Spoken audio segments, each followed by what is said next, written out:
Hello, welcome to the Courageous Self-Care Podcast. I'm your host, Christina Marlette.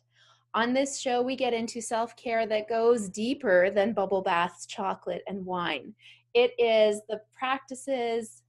Are the practices? No, I don't know what the proper language is there, but we get into what's on the inside because it's uncomfortable. And then we grow and we transform and we feel amazing. Today with me, I have my guest, Dana Corkey. Dana, welcome. Hi, thank you. You're welcome. So Dana, tell us a little bit about yourself. I am the Director of Creative Strategy at Kayak Online Marketing. I'm a mom with 2 kids under 12, a single mom, and I have lots of kind of things that I do part-time, as well as the Kayak Online Marketing, and that's how I met you. Yay! That's great. We met at a workshop. Yes. So Dana, I love to get our guests to share their favorite self-care practice. What would you say yours is? It's so funny. I was trying to think about what my favorite one is, and I really was questioning whether or not I should share this one, but I decided I would anyway, because this is all about being courageous, right? That's right. So my favorite self-care routine is that, because I'm a single mom, I get up, my kids get up at like 6 or 6:30 in the morning, and they have to be on the bus by 7:30. So I get up begrudgingly in the dark most days and get them, and I'm like, pretend happy, Yes. momming I can, and I focus on getting their lunches and everything else and pushing them, did I say that out loud, out the door for 7:30. But then what I do for my self-care is I turn off all the lights and I go back to bed. And so I go back to bed for at least 10 minutes, and funnily enough, I can in fact fall asleep in 10 minutes because I'm usually that tired. And I let myself restart my day where I'm the focus, and I can come back to who I am and what my priorities are for the day when I don't have them, because I find that I am so often feeling pulled between being a mom and being a professional that this is something that allows me to get right into professional mode, leave the kids, they're being taken care of at school, and I can really focus on what I need to do that day. That's mine. I think that's so powerful, Dana. And I will also courageously share that this morning I was doing my meditation after my family left, and I was like nodding off while I was sleeping. So I stopped my meditation and I just had a nap. And although I talk about the self-care going beyond even what we normally think of as self-care, like nutrition and sleep habits and hydration, if we were just focusing on, like, I know I need to get 8 hours of sleep and being really rigid about it, that's not self-care. But when we do honor, this is how I'm feeling today, and this is how I need to refocus so that I can prioritize my own well-being, it's coming from a much deeper place. And so I really value what you said there. And also, what you do first thing in the morning, of course, really sets the tone for your day. And so many people fall into the habit, whether they're moms or entrepreneurs or business people, regardless of what they do, they often start with other people's agendas, especially if they're going online first thing in the morning or if they've got pets. And it's so powerful for you to be able, that you found a way to make it work where, yes, I'm going to get up and nurture, and then I'm going to reframe and refocus and make it about me so that I can fulfill my own needs first.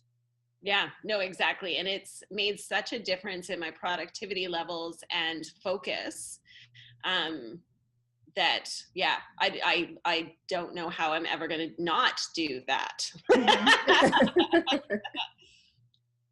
So I'm curious about how this evolved. So I suspect that it wasn't always this way. What made you shift into this new way of caring for yourself first thing in the morning? Divorce. Right. So a lot of my, and it was funny because I gave a lot of thought about this before our call, because I find that I'm not the only one that I've met that lost themselves in a relationship. Mm-hmm. Once they had kids, it was a bit easier to remember what my priorities were when it was just the two of us. But once we had 3 and 4 of us, I just kept pushing myself further and further back on the list and forgetting really anything about my own agenda. My agenda didn't exist. My agenda was to make everyone else's agendas possible. Mm-hmm. And so with going through the separation, having to reclaim, not even reclaim, but just revisit what makes me happy. What do I need? And I, came to a couple different realizations the first couple weekends where my ex-husband had the children for the first time and I had time alone. And I realized, wow, showering when no one's in the house is awesome. Like, that's such a stupid thing, but I hadn't experienced that in so long. And I was like, how can I shift my morning around so that I can have that actual, like, start my day where I'm the focus? And I'm lucky because I work at Kayak Online Marketing. The owner there, Randy, is a gem of a man. And when I started working there, I was very upfront about the fact that I have a family, that they are the priority, that work has to be able to work around their schedule, that it has to be able to work around so many things. And so I have a very flexible schedule that allows me to either work from home if I need to, or go in a little bit later and work a bit later, or go in a bit earlier and leave earlier. Like, it's a very flexible schedule. And so I just started exploring, okay, what does this look like? What if I do this? What if I do that? And this is kind of what ended up working the best. I love that it was a process for you and that there was some self-discovery. And I find that a lot when I work with clients. It's interesting because for a long time I've had clients attracted to me who are kind of empty nesters, and they put their lives on hold for pretty much a generation and have no idea what makes them happy and fulfills them. But so we work on that. And what I'm finding now with younger clients who are coming in more like mom age, like me and you, we're shifting that a whole generation. Like, we're not going to stand for sacrificing everything for 20 years. We are noticing that in the society that we live in, it's not possible to forget yourself and live a sustainable life. It's not going to work anymore. And whether it takes a divorce to make that happen or other circumstances that seem like it's a gift in an unpleasant container, there are still benefits to having that. And for you, it sounds like being able to prioritize that self-care has been really powerful for you. And I'm sure everyone around you is benefiting. Yes. Yeah, no, very much so.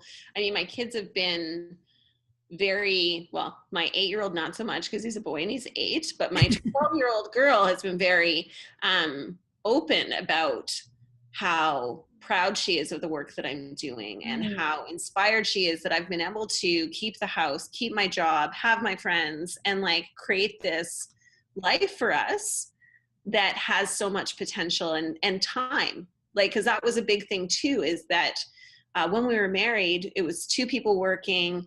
It was a lot of juggling schedules, and the kids were very, very active in activities. And so I've really pared all of that back since the separation, because as a single person, you just can't keep up with 2 kids' schedules. So again, it's not the ideal that I had set in mind, but the gifts that it gave me was now, instead of doing gymnastics 4 days a week and Hapkido 3 days a week and whatever, now we just do 1 activity each, 1 day a week. So between the 3 of us, that's 3 days of activities. Yeah. Right? Because we do them together and we go together and we spend that time together. And then we have more time at home for just being together. And so there's been a lot of growth and a lot of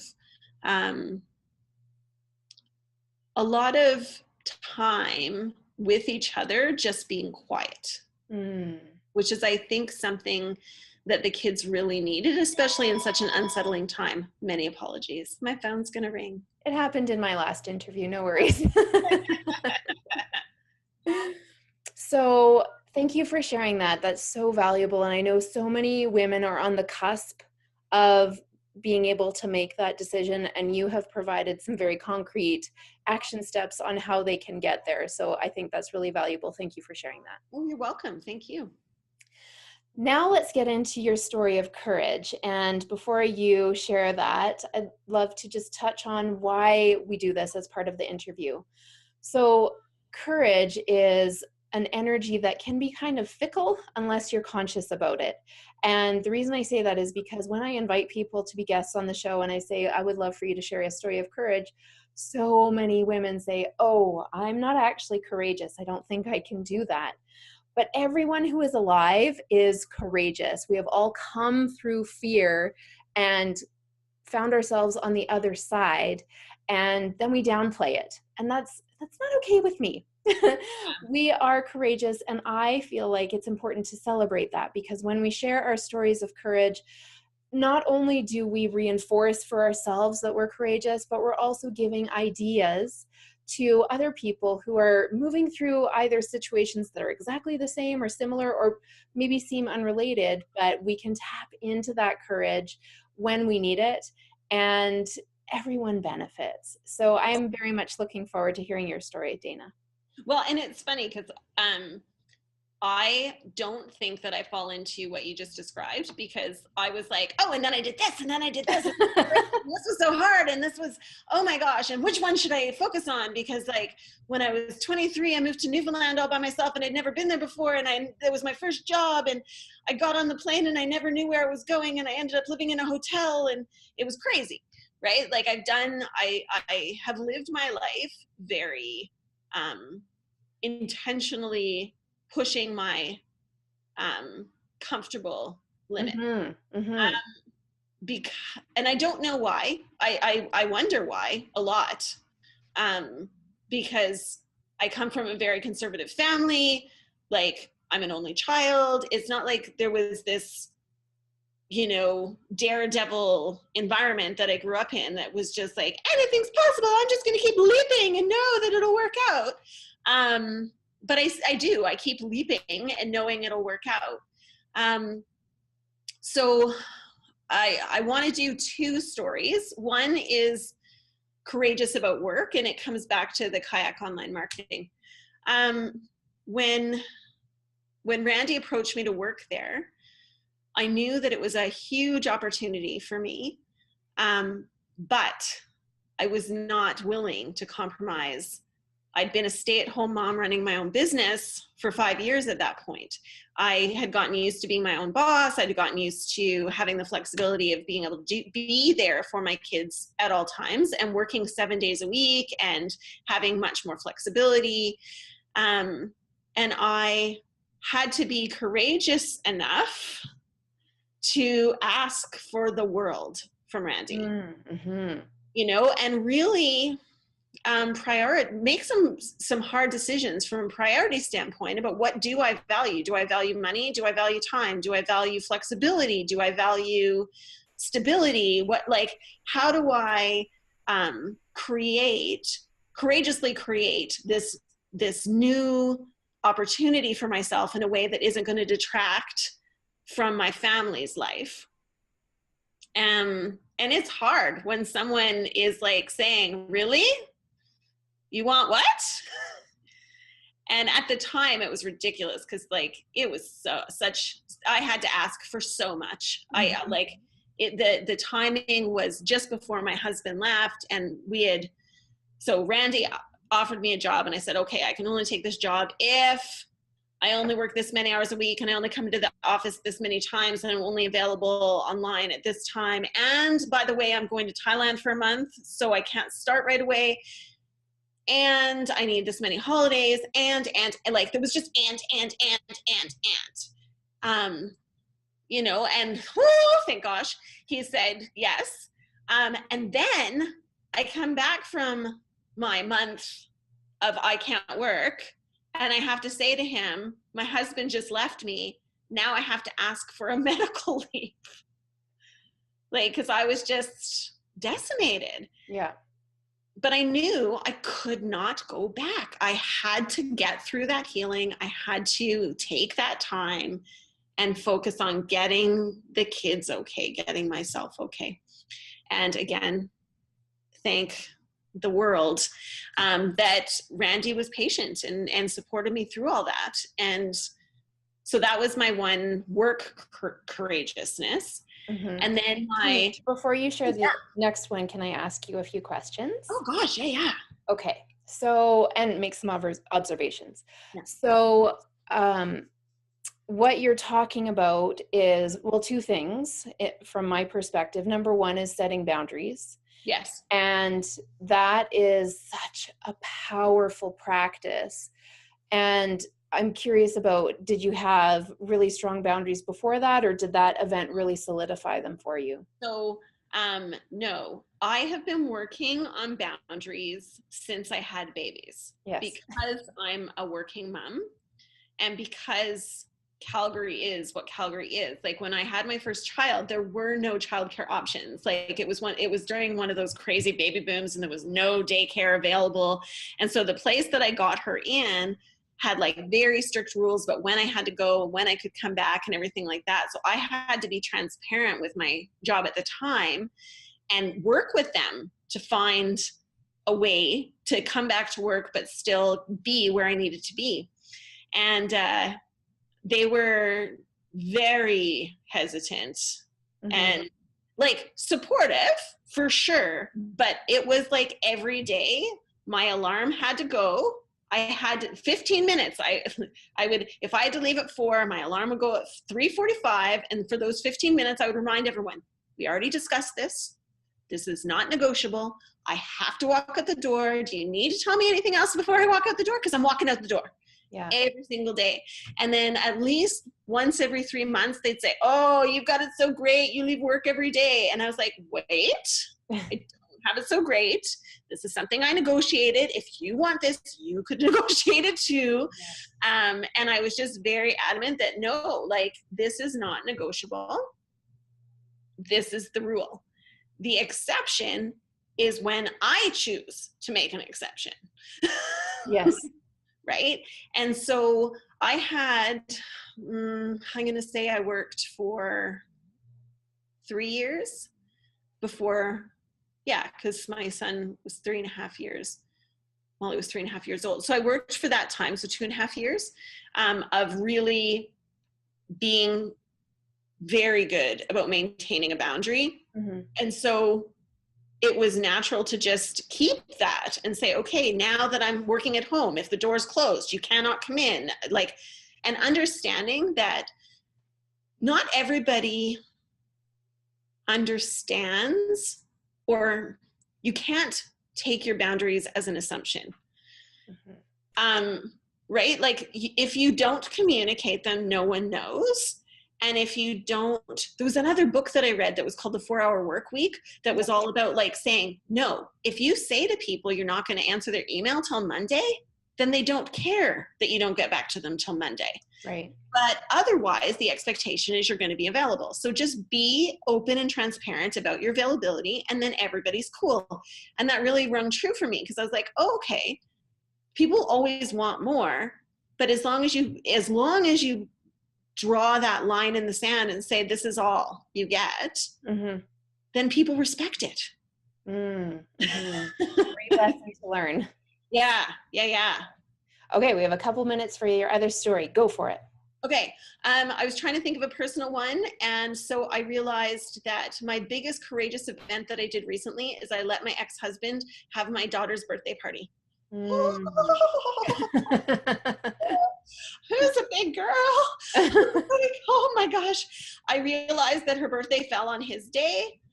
And usually the kids like try and strong arm me into rearranging everything so that I can do it because they know that I do things bigger. I do things more elaborately. There's more sparkles, all of that.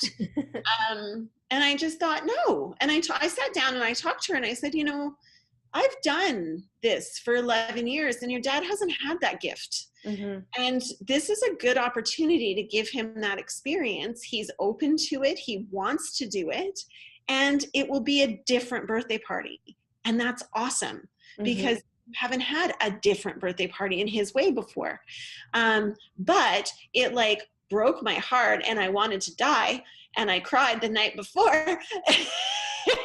But I stayed courageous and I stuck to it and I just went as a guest. And that is so powerful. And that comes from surrendering control. And I had an experience that was similar that helped me realize when we let other people do what we think we can do the best, we're giving such a gift. And mine was around my family as well. I always at Christmas did the calendar that we would give away for gifts. I chose all the photos.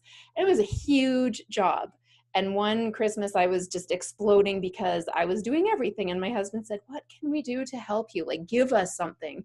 And so I unclenched my fist. Okay, you can do the calendar. And my husband and my kids had so much fun doing it. It was completely different from what I would have done.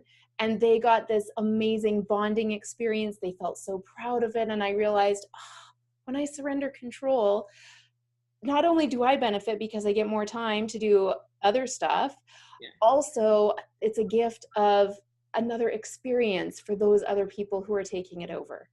Oh, exactly. And I think that has been my biggest learning through the separation and divorce, is that this has been such a gift for me to remember who I am, but also a gift for their dad to rise up and be a more active parent, because he doesn't have me elbowing in every 2 seconds saying, "That's not how I do it. That's not how I do it." Are you sure? Are you sure that's how you want to do that?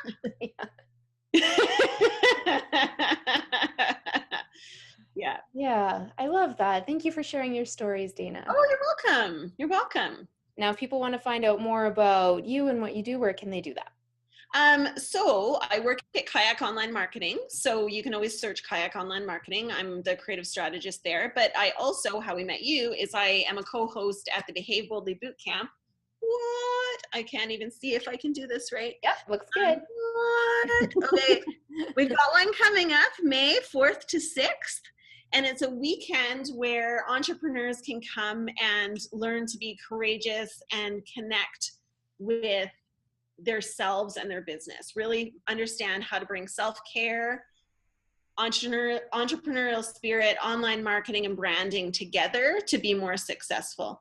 So yeah, hopefully I'll see some people come out to that. Definitely. It's a fantastic event. I know it has received rave reviews. Yes. And if you're lucky, Christine will be there too. I believe I am speaking at that one. Exactly. Well, thanks for your time.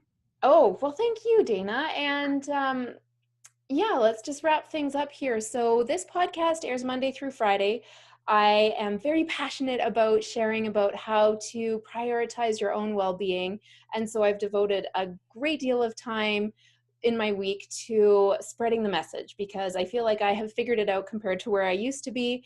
I have lots to share. So please do come back. If you enjoyed this episode, you can like it, you can comment, you can share it with your friends. You can become a follower either on the audio platform that you're listening to, or if you're watching this on YouTube, you can become a subscriber to the Courageous Self-Care channel. And I'll leave you with the final thought that there is nothing selfish about self-care. What is actually selfish is when women try to do everything themselves and then they end up giving with resentment and bitterness and not their whole hearts. So when you learn to prioritize your own well-being first, you are benefiting everyone, because then you're giving from the overflow and you're giving how we're designed to give, which is through love and nurturing. So keep that in mind the next time you want to do something for someone else. Notice, how are you showing up? Is it with love and fullness, or is it with irritation and bitterness and resentment? And then make a choice on how you are going to take care of yourself, so then you can give to others with that fullness. Thanks again, Dana, for being here. Thank you. Have a great day. And yeah, I look forward to connecting with you again soon. Bye-bye for now.